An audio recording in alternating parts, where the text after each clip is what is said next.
From the darkest reaches of space to the deepest corners of your mind. Welcome to From the Void.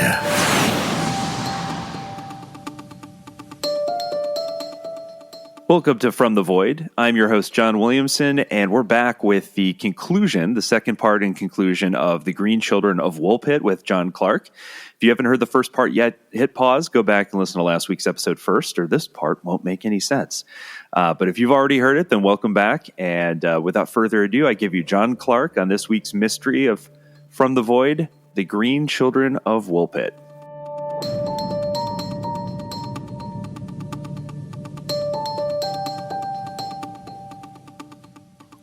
So if you're looking for descendants of the Green Children, start in King's Lynn in Norfolk, because that's where the family eventually finished. But in the meantime, she had actually learnt English and gave a rather contradictory set of answers to questions about where the children had come from. And if you then compare what I called the children's story, because remember, this is secondhand. This is not, we've got apparently a chain of witnesses for everything up to this point through the villagers of Woolpit via the household of Richard de Corn and through Rafe of Coggeshall, because Rafe actually, he claims, met Richard de Corn and his household. He had spoken to them on various occasions and he'd heard the story direct from them several times. So we're getting third-hand reports. So obviously all sorts of things going on between. And remember, Rafe was writing the story down about at least 20 years after he first heard it. He'd no doubt been telling it to other people in the meantime. He must have improved upon it. I mean, there's no way you could tell the same story for 20 years without actually improving it round the edges. And then we eventually hear what the Green Girl herself said. And if you go down the Rafe of Coggeshall chain on that, you get a story that looks a bit too much like folklore to be true. And whether it's the girl herself or whether it's Rafe of Coggeshall improving on it, adding in bits from other stories he'd heard because it makes a better story, I don't know. Whereas William, he says, he's a bit wary. He doesn't actually, he says, the girl actually said various other things, too long to mention, or and I think he is sort of censoring it. He is trying to make it make sense in his terms. And there the girl says that she and her brother, she does say, yes, the boy was her brother, came from a land where it is always twilight. The light is like we have here at sundown, twilight. We never see the sun. This is, William points out, an answer to a direct question. And he makes it clear the kids were being almost interrogated. Everybody, where do you come from? What's it like there? Is Christ worshipped there? Etc., etc. And one of the questions that I particularly ask is, does the sun rise in the country where you came from? So somebody in the audience has got the idea, well, they're probably from some other world. It's subterranean, so the sun doesn't rise. Let's ask them. That'll make it clear, won't we? And the girl apparently agreed that they never saw the sun. So whether you're just trying to answer the question in the way the questioner expected, or whether there is some truth to it, well, we have to make up our own mind on that. But he says, yes, we are Christian. We are Christian land. There are churches. The land is called St. Martin's land because St. Martin is worshipped there, is especially revered there. So where was St. Martin's land? Move on. And she says that she and her brother have been asked by their father to go out and look after the herds, the cattle. Pecus. It could mean cattle, it could mean sheep, but whichever. They were pasturing them, which is what you do in the summer. Take them out to the fields, make sure they don't roam off, etc., etc. But apparently some of the cattle did roam off, and the cattle apparently wandered into a nearby cave. So the children walked in after the cattle to see where they were going, and got lost in this cave, wandered for a very long time until they heard the sound of bells. And I'm going to pause that point and realise I've gone up the wrong chain on this, because this is Rafe of Coggeshall's story, which is straight out of folklore, because following cattle into a cave or following an animal into a cave, it leads to another world, is worldwide folklore. It goes everywhere. So that's the wrong chain if you want a bit of history, because what William of Newborough says is that they were out there in the fields and they suddenly heard a very loud noise, extraordinary sound, and the girl likens it to the sound of all the church bells in Bury St Edmunds ringing at once, this sound of bells. And suddenly it was as if they were thrown out of their minds. They were so totally dazed. And when they came round, they found themselves in the fields in Woolpit, in the bright sunlight. And the bright sunlight was so alien to them that they tried to huddle back into this pit where they were, but the villagers hoiked them out. So she never actually explains it.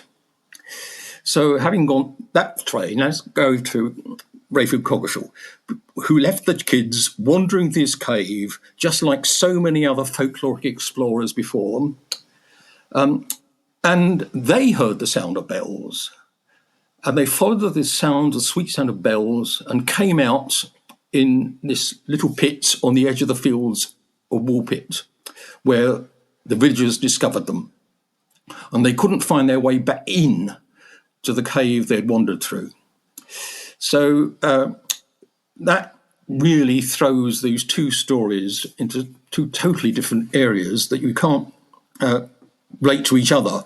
One of them must be what the Green Girl said. The other one seems to be Rafe of Coggeshall trying to improve on the story on the basis of other things he's heard. But what is interesting about his story is that it's the mirror image.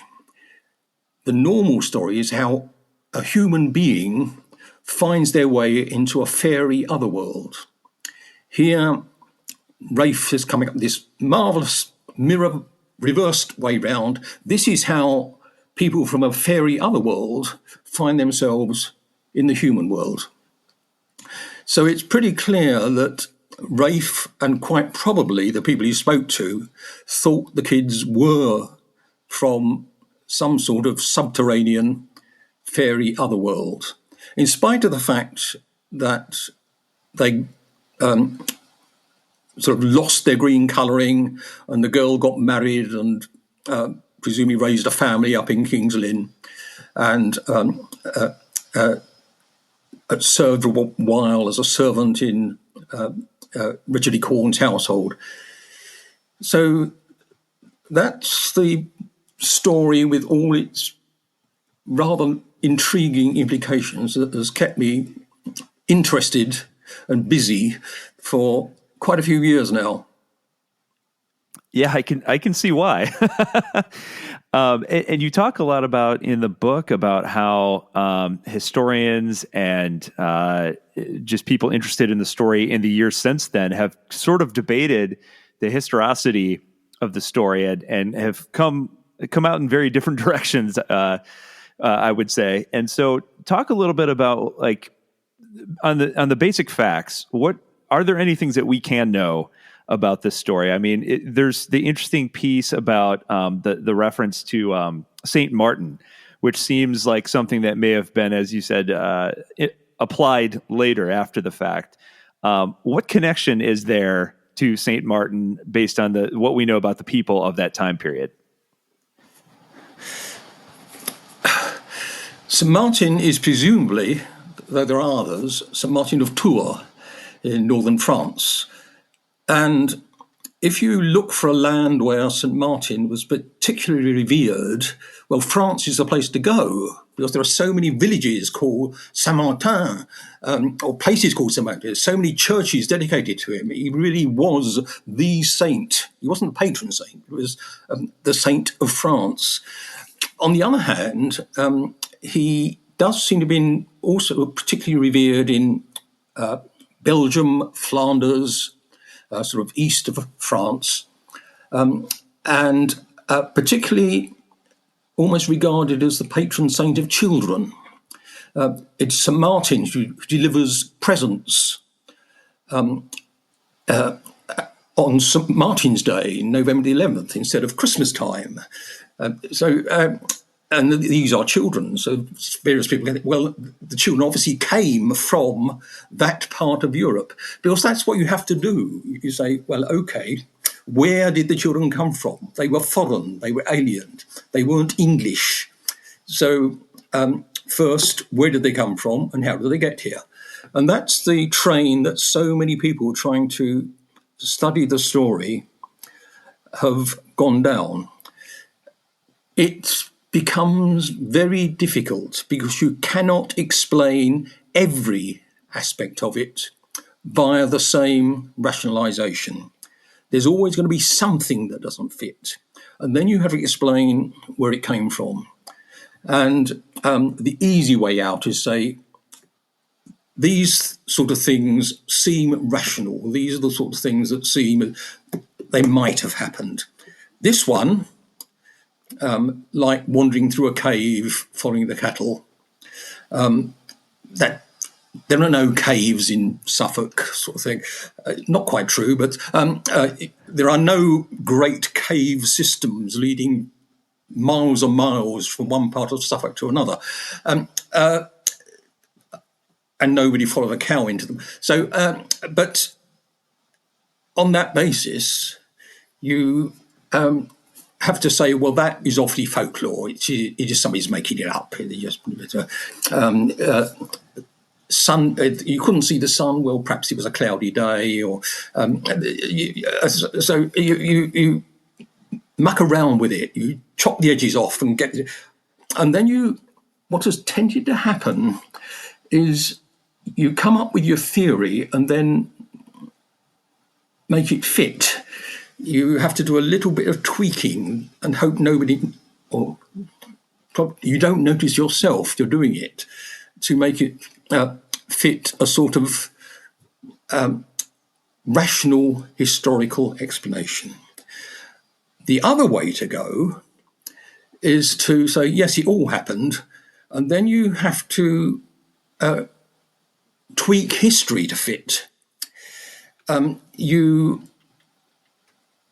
can look for a sort of very complicated, shall we say, conspiracy theory-based fact involving the Knights Templar, involving high-powered government clampdowns on secret knowledge about contacts with alien intelligences, with planets in closed circuit of their suns, so they're fixed, so you never see the sun rise or set, you go down wormholes and tight beam transport of entities backwards and forwards between Earth and another planet, alien colonies, etc., etc.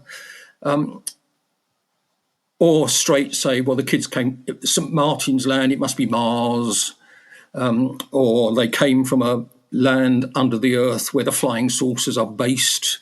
When flying saucers were popular, that was a popular theory. Or you shovel that aside and you come down, well, they were foreign. What sort of foreigners were in England at the time? What sort of events were happening about those foreign people? Because there are periods in English history when lots of immigrants come in. There are periods in England's history when those immigrants get very unpopular. And in the period of the 12th century, the immigrants who were getting unpopular were Flemings from Flanders, which is one of the areas where St. Martin is particularly revered. And Flemings were great craftsmen, and they came to England originally to trade in wool. England was famous for its wool. Exports of wool and woolen cloth were famous. But the Flemings were better at weaving than the English were. They had the technical skills. So basically they wanted raw wool to take back to Flanders, put it on their looms and weave wonderful cloths in fine colours, including green, that the English weavers couldn't do. They also came as mercenaries. They were great soldiers, the Flemings. So given that the middle 12th century, or the whole reign of King Stephen from the 1130s onwards, was a period of civil war. It was an ongoing civil war in England. And every great Norman landowner wanted an armed force. And hiring in a few Flemish mercenaries was a good way of doing it.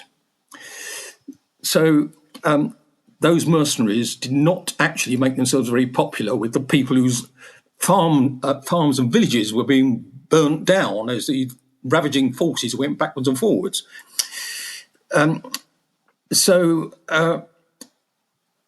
it isn't until the 1170s there's actually any sort of evidence of pogroms or attacks on resident Flemings until 1173, when the Woolpit area suddenly hits the national press because there was a battle during the civil wars between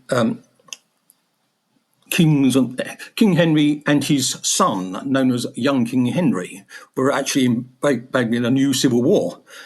And one of the battles took place at a place called Farnham St. Martin, not very far from Woolpit. And the Flemish mercenaries on the losing side got slaughtered, partly by surrounding villagers who took the opportunity to make their sort of presence felt and fell upon the fleeing Flemings and massacred them with pitchforks and things. So if there had been any Flemish families living in Farnham St. Martin in 1173, they might have suffered. But there is no evidence there were any Flemings living in Farnham St. Martin. And if William is right about the date, it was 20 years later. So there are certainly occurrences for that. The other possibility is Flemish merchants, was they would come to England to buy English wool. And the international trade at that date depended upon these great trading fairs, one important one of which was held in Bury St Edmunds, just 6 miles from Woolpit. There were two. in Bury St Edmunds, one in the summer, in June, just right for the date of the bean harvest, and one towards Christmas time, over several days, about a week.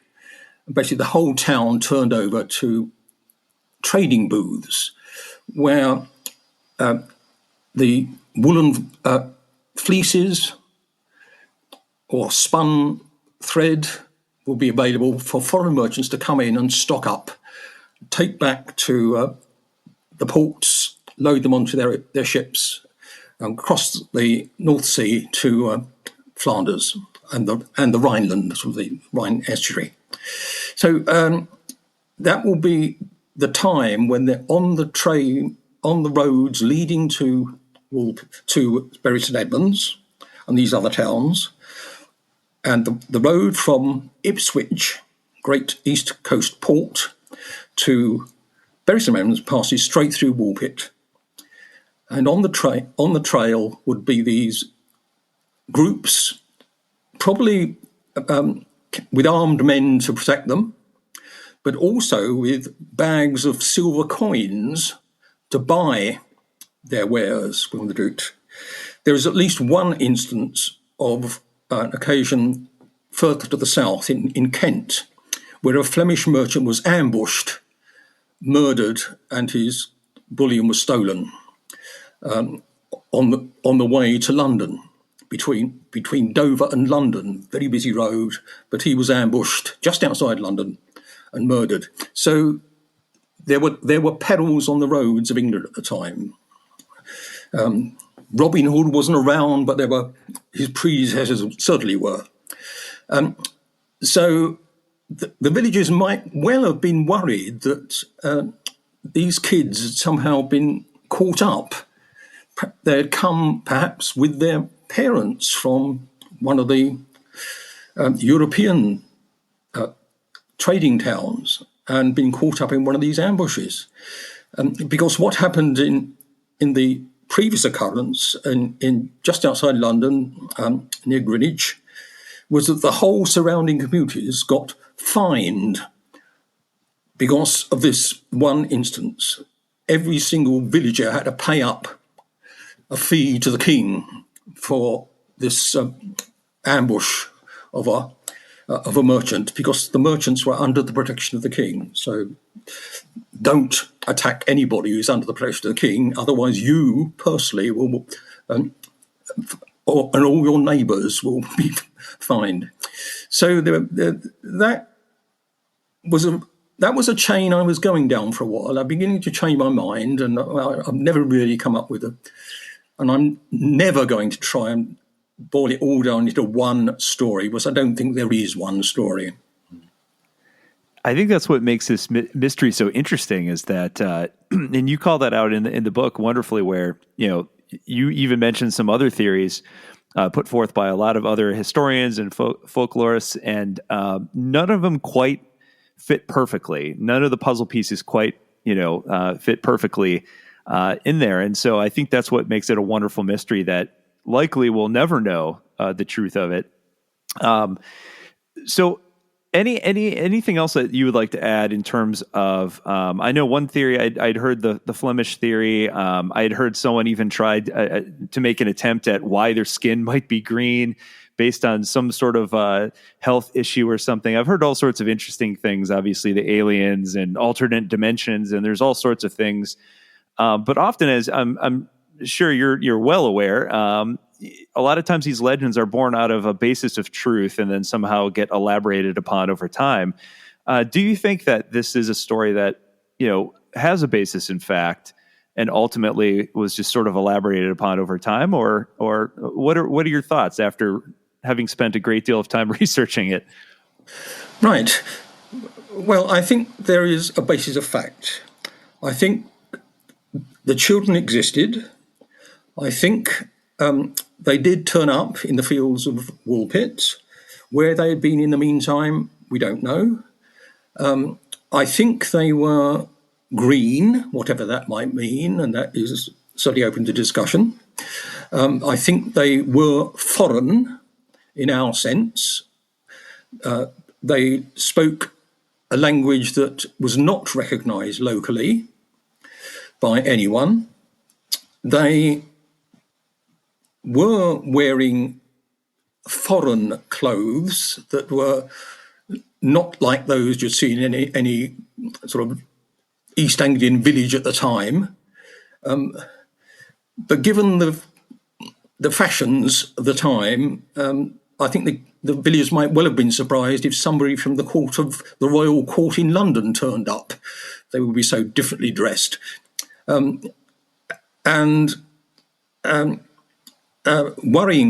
William of Newborough uses the same term to describe the strange colouring of the kids' clothes as he uses to describe a cup that was stolen from the Fairies, from this fairy hill near where he lived at about the same time.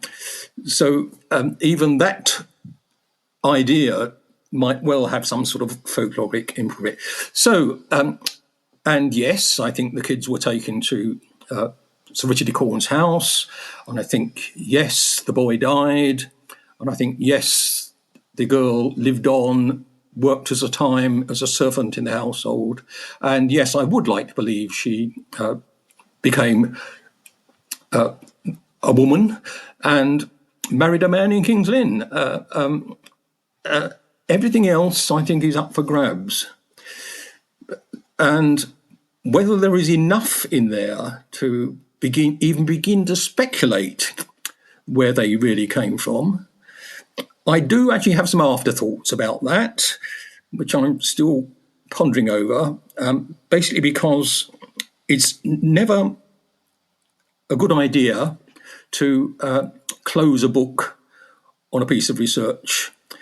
And a few days before I submitted my final manuscript to University of Exeter Press, lo and behold, out came a book with a chapter on the Green Children by a Canadian historian, Paul Dutton, which had, I looked at it and I thought, God, he's got in first. And basically he has followed the same sort of methodology as me.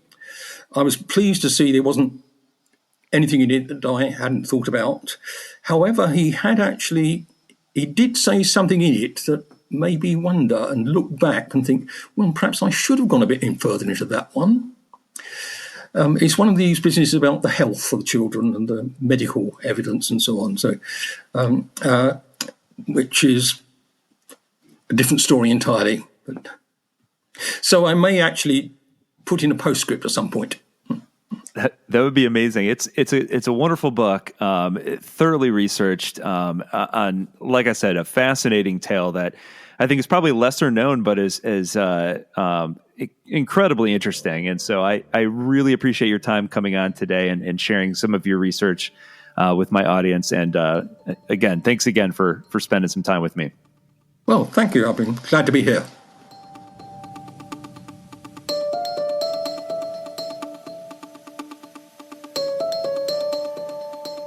So did this event actually take place, or is it just part of medieval folklore? Or does it fall somewhere in the middle, a story based in truth, but one that evolved over the centuries? Like many of the other mysteries we've covered, there doesn't seem to be one solid explanation that satisfies. So perhaps we'll never know for certain. We'll be back next week with a brand new mystery. So until then, if you've enjoyed this episode or any of the other episodes, please consider rating, reviewing, and subscribing so you don't miss a single new episode, and sharing with a friend. We're an independent podcast, and that's the best way for us to find new listeners. We'll be back next week with a brand new mystery, and until then, I've been your host, John Williamson, and you're listening to From the Void.